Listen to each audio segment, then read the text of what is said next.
और पिछले 7 दिन से डाउन पड़े दिल्ली के एम्स के सर्वर को एक बार फिर से बहाल कर दिया गया। ये इस वक्त की बड़ी खबर हम आपको बता रहे हैं। लेकिन इसे पूरी तरह से काम करने में अभी भी समय लगेगा, क्योंकि सिस्टम का सारा डेटा जो बैकअप में लिया गया था वो दोबारा से रिस्टोर किया जा रहा है। इस बीच एम्स ने डीआरडीओ से अस्पताल की ओपीडी सेवाएं शुरू करने की मदद मांगी है। एम्स 4 सर्वर डीआरडीओ से खरीदेगा ताकि उन्हें इंफेक्टेड सर्वर से बदला जा सके। तब तक दिल्ली एम्स में सभी सर्विसेज मैनुअल मोड पर चलती रहेंगी ताकि मरीजों को किसी तरीके की परेशानी ना हो। ये बड़ी खबर हम आपको बता रहे हैं। और इस बीच एम्स में सर्वर हैकिंग मामले में केंद्रीय गृह मंत्रालय भी एक्शन में है। इस मामले में 2 सिस्टम एनालिस्ट को लापरवाही बरतने के चलते सस्पेंड कर दिया गया। सर्वर के जरिए चलने वाली दूसरी सेवाओं को बहाल करने से पहले नेटवर्क को भी सैनिटाइज किया जा रहा है। साइबर सुरक्षा के उपाय भी किए जा रहे हैं, लेकिन जो सबसे बड़ी बात है कि जांच एजेंसियों ने इसे साइबर अटैक माना है और जांच एजेंसी आईएफएसओ से फिरौती और साइबर टेररिज्म को लेकर केस दर्ज कर चुकी है। बड़ी बात यह है कि एनआईए आतंकी एंगल से इस मामले की जांच कर सकती है।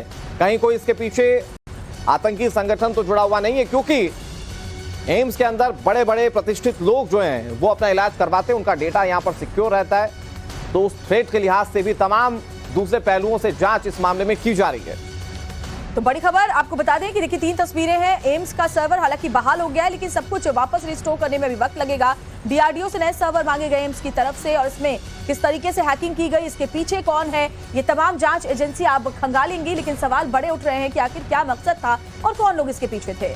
बड़ी बात यह है कि जांच एजेंसियां इसको लेकर लगातार गंभीरता दिखा रही हैं, संवेदनशील बनी हुई हैं और हर एक पहलू से जांच की जाएगी। बहुत अहम पहलू इसका यह भी है कि एनआईए इस मामले में जांच करेगी। कहीं कोई ऐसा पहलू जो आतंक से तो नहीं जुड़ता है। ये एक बड़ी कोशिश है पता लगाने की।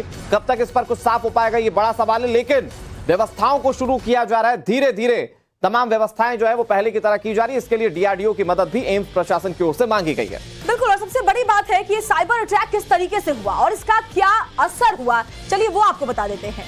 जानकारी के मुताबिक 7 दिन पहले एम्स के सर्वर को निशाना बनाया गया था, जिसमें मरीजों से जुड़ा हुआ डेटा था। एम्स के सर्वर पर वायरस का हमला किया गया है।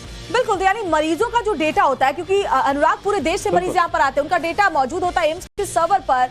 वायरस का हमला अचानक 7 दिन पहले हो जाता है, और ये वायरस का हमला यानी कि तमाम डेटा जो हैं, जो हैक करने वाला शख्स है उसके पास जा सकते हैं। एम्स के ई अस्पताल के लिए कुल 24 सर्वर हैं। ये 24 के 24 सर्वर जो थे वो हैक कर लिए गए थे। ई अस्पताल सर्वर से दूसरे अस्पताल भी जुड़े हुए हैं। अब सोचिए कि कितना बड़ा ये खतरा डेटा के हिसाब से श्वेता हो सकता है। बिल्कुल, देखिए एम्स के 24 में से 4 सर्वर पर यह वायरस अटैक किया गया था 7 दिन के बाद। हालांकि अब इसे वापस रिस्टोर किया गया है, लेकिन सबसे बड़ा सवाल यह है कि जो रैंसमवेयर का इस्तेमाल किया गया है, रैंसमवेयर साइबर अटैक में जो वायरस है वो वाकई बहुत ही तेजी के साथ हैक करता है और तमाम डेटा वहां से गायब कर देता है। ये रैंसमवेयर दरअसल पूरी दुनिया में कई ऐसे दूसरे देश हैं जहां पर साइबर अटैक कर चुका है। इसी वायरस के जरिए उसे हैक किया गया था।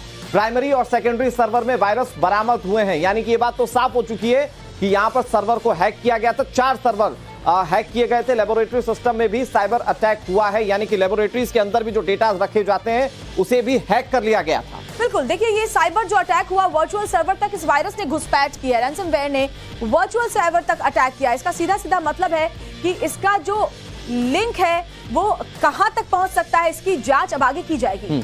अब आपको ये दिखाते हैं कि एम्स प्रशासन की ओर से इस पूरे मामले को लेकर एक्शन क्या लिया गया, क्योंकि ये बड़ा मामला था। सारे जो ई सर्वर थे, ई डेटा थे, वो पूरी तरह से फ्रीज हो गए थे। 4 नए फिजिकल सर्वर लगाए गए हैं। ये सबसे बड़ा एक्शन एम्स प्रशासन की ओर से इस पूरे मामले में लिया गया है, जबकि 2 सर्वर बाहरी एजेंसी से लेने एम्स को पड़ गए। बिल्कुल, क्योंकि देखिए तमाम जो पीडी सेवाएं हैं उसमें बहुत ज्यादा दिक्कत मरीजों को हुई। सर्वर से डेटा का अलग बैकअप लिया गया। एम्स प्रशासन ने कैसे इसे 7 दिन के अंदर वापस काम पर लगाया वो हम आपको बता रहे हैं। क्या क्या जो स्टेप्स है वो लिए गए। एम्स के सभी डेटा की स्कैनिंग भी प्रशासन की तरफ से कराई गई। ये सैनिटाइजेशन की एक प्रक्रिया होती है दरअसल, जिसमें कि हर डेटा की स्कैनिंग जो है वो करवाई जाती है। मोहित हम हमारे सहयोगी इस पर ज्यादा जानकारी के साथ जुड़ गए। मोहित, एक बात तो साफ है कि सर्वर हैक किया गया था, यानी कि हैकर्स इसके पीछे हैं। अब इस पूरे मामले को लेकर, क्योंकि गृह मंत्रालय ने भी इसको लेकर एक बैठक की है, अब इस मामले में जांच को लेकर क्या कदम उठाए जा रहे हैं?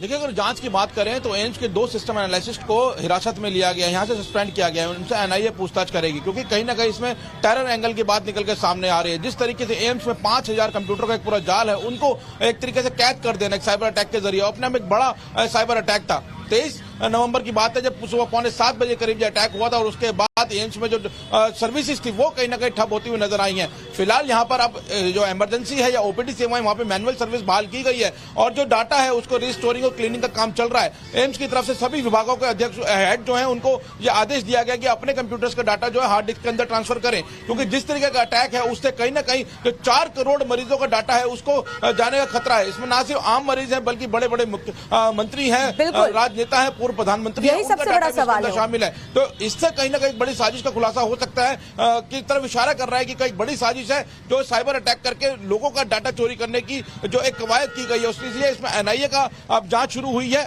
फिलहाल दिल्ली पुलिस की जो इफ्सो है उसने भी इसमें एफआईआर दर्ज की है, क्योंकि क्रिप्टो करेंसी के जरिए 200 करोड़ की फिरौती की बात सामने आई थी। हालांकि दिल्ली पीआरओ की तरफ से कहना है कि दिल्ली पुलिस पीआरओ का कहना है कि एम्स की तरफ से ऐसी शिकायत नहीं दी गई है, लेकिन फिर भी फिरौती की एक जो शिकायत है उस पर एफआईआर जो है दर्ज की गई है। फिलहाल अब यहाँ पे एनआईए जांच एजेंसी अपना काम कर रही है, और साथ में दिल्ली पुलिस की जो स्पेशल सेल की यूनिट है इफ्सो वो अपना काम कर रही है। एम्स की तरफ से जो डीआरडीओ है उनसे 4 नए सर्वर मांगे गए हैं, जिससे काम यहाँ पे सुचारू मोहित जाहिद, बड़ी बात आप कह रहे हैं कि प्रधानमंत्री समेत तमाम जो बड़े हमारे मिनिस्टर्स हैं, तमाम बड़े लोग हैं, लीडर्स हैं, उन सब के जो डेटाज हैं वो यहाँ पर है। ऐसे में अब टेरर एंगल से भी इसकी जांच की जा रही है। मोहित, अगर आपके आसपास लोग हम चाहेंगे, क्योंकि उनको बहुत ज्यादा दिक्कत हुई है, देश के अलग अलग हिस्सों से लोग यहाँ पर पहुंचते हैं ओपीडी सेवाएं लेने के लिए, सर्जरीज के लिए, तमाम चिकित्सीय सुविधाओं के लिए, उनका भी क्या कहना है? अब जो मैनुअली फिर से बहाल हुई है ओपीडी सेवा, क्या उनकी मुश्किलें थोड़ी हल हुई हैं?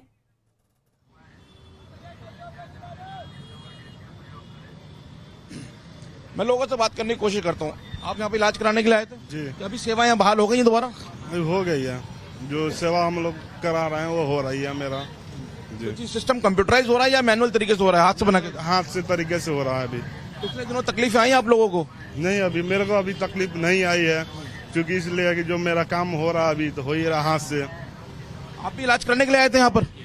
कोई तकलीफ आई है यहाँ पे अभी आप लोगों को? नहीं, अभी टेस्ट चल रहा है हमारे। जो काम था वो हाथों से होना शुरू हो गया है? हाँ, टेस्ट हो रहे हैं, एंडोग्राफी होनी है, एंजियोग्राफी आज। क्या नाम है आपका, कहाँ से आए हैं आप? मेरा नाम फराकत अली है। कहाँ से आए हैं आप? मैं गढ़मुक्तेश्वर से आया हूँ।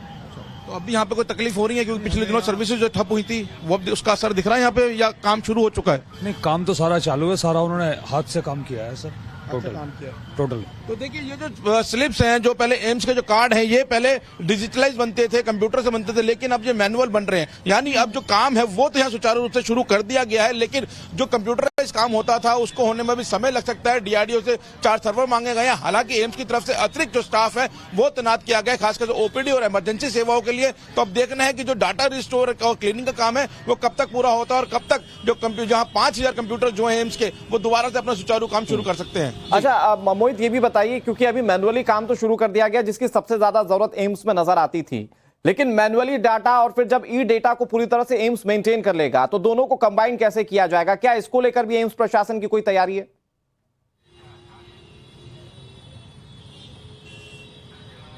देखिए, एम्स प्रशासन जो है इस मामले में जो ई एक्सपर्ट्स हैं, जो सिस्टम एनालिसिस्ट हैं, जो एक्सपर्ट्स हैं, चाहे डीआरडीओ के या सरकारी एक्सपर्ट्स हों या उनके अपने जो एक्सपर्ट्स हैं, उनसे अब लगातार उनके संपर्क में है। उनकी एक टीम जो है लगातार पैरेलल काम कर रही है, जहां एक तरफ एनआईए दिल्ली पुलिस की जांच चल रही है, तो दूसरी तरफ जो एक्सपर्ट्स की टीम जो यहाँ पे लगातार काम कर रही है और देख रही है कि एम्स में जिस तरीके से पहले सुचारू रूप से काम होता था, बिना रोक टोक के यहाँ पे काम होते थे, वो काम वैसे ही शुरू किया जा सके और जितना जल्दी हो वो काम शुरू किया जा सके। इसलिए अब डीआरडीओ की मदद ली गई है और डीआरडीओ से 4 सर्वर भेज जल्द जो एम्स लेने वाला है।